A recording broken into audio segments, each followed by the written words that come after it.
लोकसभा चुनाव 2023 की सरगर्मियां अब बड़ी तेजी पर चल रही हैं और राजस्थान प्रदेश की राजनीति की बात करें और मेड़ता का नाम नहीं है, ये हो नहीं सकता। जी हाँ, मेड़ता राजस्थान की राजनीति की दशा और दिशा तय करता। जिस तरफ मेड़ता की जनता जाती है उसी तरफ राजस्थान की सरकार बनती, ऐसा पुराने जमाने से चला आ रहा और ये भली बाती लोग सब परिचित हैं। तो इस बार कांग्रेस, बीजेपी और आरएलपी पार्टी से जो प्रत्याशी अपनी ताल ठोक रहे हैं, तो कुछ ऐसे प्रत्याशी भी हैं जो लंबे समय से जमीनी स्तर पे लोगों के साथ रहकर कार्य करते हैं। तो आज हमारी टीम इसी प्रकार के कार्यकर्ता के पास पहुंची है जो लंबे समय से 10 से 12 साल की और राजनीतिक कैरियर से जुड़े हैं और 13 से लेके 2013 से लगातार सक्रिय भूमिका में रहे हैं। तो 2013 में कांग्रेस पार्टी से इन्होंने चुनाव लड़ा, लेकिन उसमें इनके जीत है वो नसीब नहीं हुई और 2018 में है पार्टी से दगा करके इन्होंने निर्दलीय चुनाव लड़ा और उस समय भी सेकंड पोजीशन पर रहे। तो हम बात कर रहे हैं मेड़ता सिटी से 7-8 किलोमीटर दूर गांव है इनका कलरू और नाम है लक्ष्मण कलरू, जिसके नाम से आप परिचित। किस प्रकार से इन्होंने पार्टी छोड़ी है, बीजेपी में इन्हें दामन क्यों थामा है और इस चुनाव में किस प्रकार से मैदान में उतरेंगे और क्या इनको पार्टी टिकट देगी और इनकी मजबूती क्या कारण है, पूरी इनसे कुछ तीखे सवाल भी हम करेंगे। तो आप वीडियो में पूरे बने रहना। आपके जो भी मन में सवाल है वो लोगों से सवाल उठाए, हम पूरा प्रयास करेंगे इन्हीं से इन सवालों के जवाब लेंगे। सबसे पहले राम राम कल्लू साहब, आपका हमारे चैनल पर। राम राम साहब, आपका हार्दिक आभार। पत्रकार महोदय, आप हमारे गांव पधारे, आपका बहुत बहुत हार्दिक आभार मेरी ओर से, अभिनंदन आपका। हमारे दर्शक ये जानना चाहते हैं कि लक्ष्मण कल्लू का राजनीतिक करियर कब शुरू हुआ?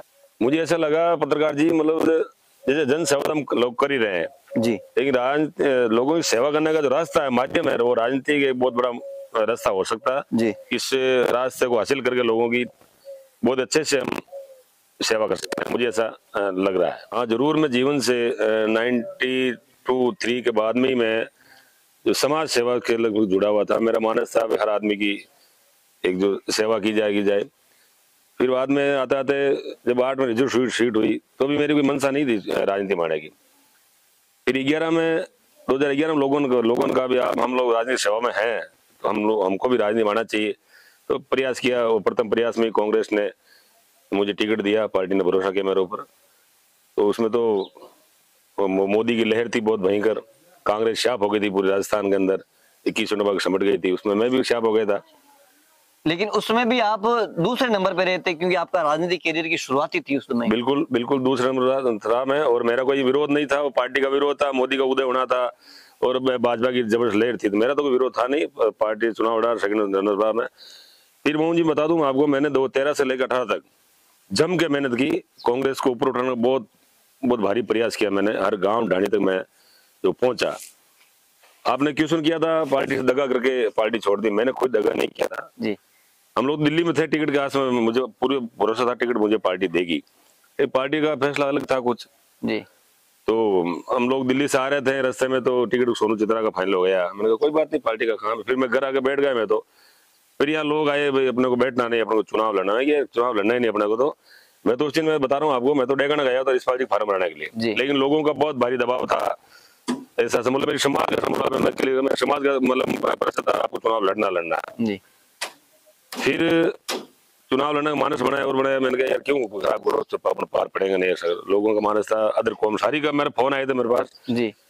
तो लोगों ने मेरे को भरोसा किया कि लक्ष्मण मेघवाल ऐसा आदमी है जो 36 कौम के वोट ले सकता है निर्दलीय में भी। और मैं शुक्रगुजार हूँ मेड़ता जनता का, जिन्होंने मुझे 18 में बहुत भारी प्यार दिया और 45,000 वोट मुझे एक से मुझे इस लाइन पे पहुंचाया। तो मैं पहले बार धन्यवाद करता हूँ जनता का, जिन्होंने इतना भारी समर्थन देके, मैं बहुत छोटा सा आदमी ग्रामीण कल्चर का, तो मुझे इस मुकाम पहुंचाया, मैं उसका आभारी हूँ। 2018 में आपने निर्दलीय चुनाव लड़ा और उस दूसरे नंबर पे रहे, जो राष्ट्रीय पार्टी है वो तीसरे और चौथे नंबर पे गई, इसका क्या कारण है? आप है अपनी हार किस वजह से हुई 2018 में, इसके बारे में क्या कहना चाहते हैं? हार का कारण यही रहा होगा, निर्दलीय को लोगों ने भरोसा किया ना होगा जीत नहीं पाएगा, लेकिन मैं बहुत आगे लोगों ने बढ़ चढ़ के हिस्सा लिया, मुझे समर्थन दिया। तो वो लोग आज हो सकता मेरे हिसाब से उनके मन में होगा भी ये अच्छा आदमी था, विधानसभा नहीं पहुंच पाया, तो यही कारण लोग निर्दलीय को जीतेगा नहीं, यही कारण रहा। 2018 में इस प्रकार का चुनाव रहा तो 2 बड़ी राष्ट्रीय पार्टियां वो तीसरे चौथे नंबर पे गई है लेकिन आप काफी समय किसी पार्टी का दामन नहीं थामते हुए बिल्कुल इंडिपेंडेंट रहे, और बीजेपी का जो है दामन थामने का क्या आपको क्या अच्छा लगा? देखिए मोहन जी, दामन बीजेपी एक कैडर बेस्ड पार्टी लगी मेरे को, कार्यकर्ताओं की पार्टी लगी, संगठन की पार्टी लगी जी। कांग्रेस मुझे लगता है नेताओं की पार्टी रह गई जी। क्योंकि ये देख लो आप, 18 का टिकट फाइनल किया उन्होंने, नेता ने फाइनल किया, जनता में तो उसका रुझान था ही नहीं, कोई उसका ऐसा नाम ही नहीं था। बिल्कुल। तो नेताओं की पार्टी, तो मैंने सोचा नेताओं की पार्टी में क्या करेगा करती है। आपने 18 में भी देखा होगा, कांग्रेस ने तो बारी प्रत्याशी को मैदान उतारा और यहाँ लोकल प्रधान रहे ठाड़े जी, उनको मैदान उतारा। तो मुझे लगा ये पार्टी अच्छी है, कैडर पार्टी है, कार्यकर्ताओं की पार्टी। आपने अभी आपके मुख से निकला कि बाहरी प्रत्याशी को टिकट दिया। इस बार के चुनाव की अगर बात कर लेते हैं, कांग्रेस ने तो हालांकि ऐसे सूत्रों से पता चला है कि जो बाहरी प्रत्याशी है जो मेड़ता के स्थानीय नहीं है, उनका पैनल में नाम भेजने से भी मना किया है। तो बीजेपी का क्या रुख रहेगा? और लोगों के, हम जनता के बीच जाते हैं, वो भी लोग कह रहे हैं कि बाहरी प्रत्याशी अगर टिकट दिया जाएगा तो उनकी तरफ उनका रुझान नहीं रहेगा। तो आप क्या मानते हैं कि बीजेपी पार्टी भी स्थानीय को मौका देगी? बिल्कुल ऐसा मानता हूँ, पूर्ण विश्वास है स्थानीय मौका देगी, क्योंकि मोदी जी का एक वोकल फॉर लोकल, तो लोकल पे ध्यान देंगे वो, और हमें भरोसा है कि वो बाहरी प्रत्याशी नहीं देंगे, हम हमारे ऊपर भरोसा करेंगे। लक्ष्मण कल्लू की क्या मजबूती मान रहे हैं कि लक्ष्मण कल्लू को टिकट दिया जाए तो वो सीट निकाल सकते हैं? देखिए पत्रकार महोदय, सबसे पहले तो जिसका घर गांव मौजूद होता है आदमी आगे बढ़ता है। तो अभी चुनाव पंचायत राज का जी, तो गांव ने पंचायत में मेरे पुत्र को एक ऐतिहासिक वोटर जीता के सरपंच बनाया, तो मुझे भरोसा है मेरी पंचायत मेरा गांव मेरे साथ है। फिर ये रिजर्व ऐसी सीट है, तो यहाँ सबसे बड़ी मेघवाल समाज के वोट, मेरी जाति के वोट है यहाँ। तो 35-40 हजार वोट, मतलब 80,000 वोट है पूरे एसी के, तो उसमें 40,000 वोट मेघवालों की, इसलिए हमारा दावा बनता है। फिर मेरी बात आप, जो अभी पंचायत चुनाव हुए थे, तो उसमें जितने ही सरपंच बने हैं, जैसे रिया और मेड़ता पूरी विधानसभा में 15 सीट रिजर्व है जी। 15 में से 14 सीट में से 9 आज मेघवाल सरपंच चुन के जो है सरपंच बने हैं। और पंचायत समिति के मेंबर, उनमें से ही मेरे हिसाब से रिया और मेड़ता में 2 ही अदर कास्ट के मेंबर हैं, सारे मेघवाल चुन के गए हैं। तो हमारा बड़ा समाज है, इसलिए हमारा दावा मजबूत होता है। क्योंकि लोगों में इस तरह की बातें भी आती है कि अगर मेघवाल समाज बड़ा है तो 2 बार है आपको मौका दे दिया और आपका समाज है वो प्रतिनिधित्व कर चुका है। लेकिन आप ये कह रहे हैं कि आपकी जो समाज की जो बहुतायत संख्या है विधानसभा में, तो वो मजबूती रखता है, उसके प्रतिशत हिसाब से एक बार मौका और समाज को मिलना चाहिए। बिल्कुल ऐसी आशा रखते हैं, मिलना चाहिए कि हमारा समाज एक किसान परिवार से जुड़ा हुआ है, जो 36 कौमों से साथ में रह करके उनके साथ कंधे से कंधे काम करता है।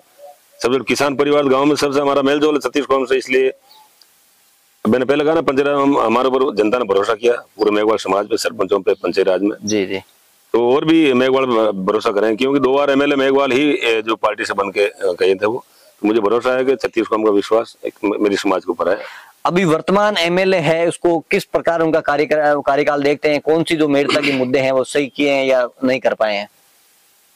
देखिए विकास की बात करते हैं अपन जी, तो मोहन जी, मुझे लगता है माननीय अशोक गहलोत साहब को मेड़ता और खींवसर पे भरोसा नहीं है कांग्रेस जीत पाएगी जी, क्योंकि 8 के बाद 13 और 18 तीनों सीटें ये हार चुके हैं जी। तो गहलोत साहब की एक मंशा है भाई, मतलब यहाँ आरएल भी भले जीते लेकिन बीजेपी नहीं जीते। मुझे ऐसा लग रहा है कांग्रेस जीत पाएगी नहीं। तो इसलिए थोड़ा सड़कों में थोड़ा बजट ज्यादा दिया, तो मैं चलो एक जनप्रतिनिधि धन्यवाद करके देता हूँ गहलोत साहब को विकास के लिए, ठीक है। और जो मेन सुविधाएं है, मूलभूत सुविधाएं, उन पर कोई काम नहीं हुआ। जैसे मेड़ता को 100 बेड की हॉस्पिटल जरूरत है, वो नहीं हो पाया। जो ट्रॉमा सेंटर है वो नहीं हो पाया। मेकल जश्न गया था तो वहाँ एक बाईपास की बहुत सख्त जरूरत है, तो ऐसे मुद्दे वो नहीं हो पाए। जब पानी की समस्या आज भी गांव में है तो वो नहीं हो पाया। किसानों के लिए बिजली की बहुत बड़ी समस्याएं हैं, या बड़े बड़े ट्रांसपोर्ट चेंज करना है जी, या नए जीएसएस बनवाना है, क्यों किसान आज खेती बाड़ी किसानी पे बिजली पे निर्भर है, तो बिजली के लिए कोई ऐसा विषय कोई काम नहीं हुआ। तो मैं कह सकता हूँ कि मूलभूत सुविधाएं क्षेत्र में कोई ऐसा बड़ा काम नहीं हुआ। अगर लक्ष्मण कल्लू यहाँ से एमएलए बनते हैं तो आपकी क्या प्राथमिकता रहेगी? मेड़ता के विकास को किस प्रकार जो कमियां रही उनको सबसे प्राथमिकता में आप रखेंगे? बिल्कुल, जितने भी जो मूलभूत सुविधाएं हैं, जैसे हॉस्पिटल है, उनकी कमी पूरी की जाएगी, मेरा प्रयास रहेगा जी। एक मेड़ता में जो पहले हॉस्पिटल था वो खाली पड़ा है, तो उसको मैं प्रयास करूंगा जनन हॉस्पिटल बनाया जाए, जो शहर वासियों के लिए वो बहुत बड़ी सुविधा उपलब्ध हो जी। और बिजली के लिए भी जो जहाँ जहाँ ट्रिप हो रही है वहाँ नए ट्रांसफार्मर या नए आपकी जीएसएस बनाए जाए, उसके लिए प्रयास किया जाए, क्योंकि किसान ही रीढ़ की हड्डी होती है। और कृषि मंडी क्षेत्र भी हमारा राजस्थान में टॉप की कृषि मंडी है, उसका क्षेत्र भी छोटा पड़ रहा है, तो उसको भी कहीं न कहीं बढ़ाने का हम पूरा प्रयास करेंगे, जिसमें किसानों की सुविधा हो। तो अब मेरा एक थोड़ा सा हो सकता है तीखा सवाल भी हो सकता है, अगर बीजेपी पार्टी किसी परिस्थिति में अगर लक्ष्मण कल्लू को टिकट नहीं मिलता है तो क्या फिर लक्ष्मण कल्लू पार्टी छोड़ेंगे? ऐसा नहीं है, टिकट मुझे पार्टी देगी, मुझे पूरा भरोसा है, क्योंकि मैं 4 साल से जुड़ा हूँ पार्टी से जी। तो पार्टी के लिए मैं हर जितनी जिम्मेदारी दी मेरे को मैंने पूरा करने का काम किया, चाहे संगठन की हो, चाहे सामाजिक हो, चाहे कहीं भी हो। और मेरा रोज गाँव में आना जाना रहता है लोगों के साथ, तो मुझे भरोसा है पार्टी मेरे ऊपर भरोसा करेगी। तो आजकल की इस चकाचौंध में जो हाईटेक प्रचार लोग कर रहे हैं, हर गांव गली की नुक्कड़ पे आप देखें दीवारें पुती नजर आ रही, लेकिन लक्ष्मण कल्लू है धरातल पे काम कर रहा है, दीवारों पे कहीं उनके पोस्टर नजर नहीं आते हैं। देखिए ये लोग नया है ना जी, इनको जरूरत है नाम लिखवाने की, पोस्ट लगाने की। लक्ष्मण मेघवाल 20 साल से लोगों के बीच में, 11 साल मतलब 22 साल से मैं लोगों के बीच में हूँ। मैं तो हर गांव ढाणी, हर गांव में, हर घर में मेरी मतलब कहीं ना कहीं सामाजिक क्षेत्र हो, सरोकार हो, चाहे कोई भी गांव में मैं पहुंचा हूँ। तो मुझे जरूरत नहीं है, मैं ईश्वर की मेहरबानी से मेरा लोग मुझे जानते हैं, मैं लोगों को जानता हूँ। बिल्कुल, बहुत बहुत धन्यवाद। ये थे लक्ष्मण जी कल्लू जो हमारे साथ जुड़े थे, किन प्रकार के मुद्दों को लेकर विधानसभा चुनाव में अपनी ताल ठोकने के लिए ये मजबूती से खड़े हैं। और दूसरी बात, इन्होंने बड़ी बात ये कही है कि 20-22 साल से लोगों के बीच हैं, और ये भी दावा करते हैं कि हर गांव में 10 से 15 मौजूद लोग इनसे व्यक्तिगत या फेस टू फेस जानते हैं। ये इनकी मजबूती ये है कि इनका समाज है मेड़ता क्षेत्र में सबसे बहुतायत में है, अगर SC/ST की बात करें तो, इसलिए इनको एक बार फिर मौका मिलना चाहिए। अब ये तो भविष्य के घर में है कि जो जीत का सेहरा है किसके सर पे सजेगा। तो आप लोगों के सवाल है उनसे जवाब निकालने का पूरा प्रयास किया है। उम्मीद करता हूं ये वीडियो आपको अच्छा लगेगा। जय जवान जय किसान।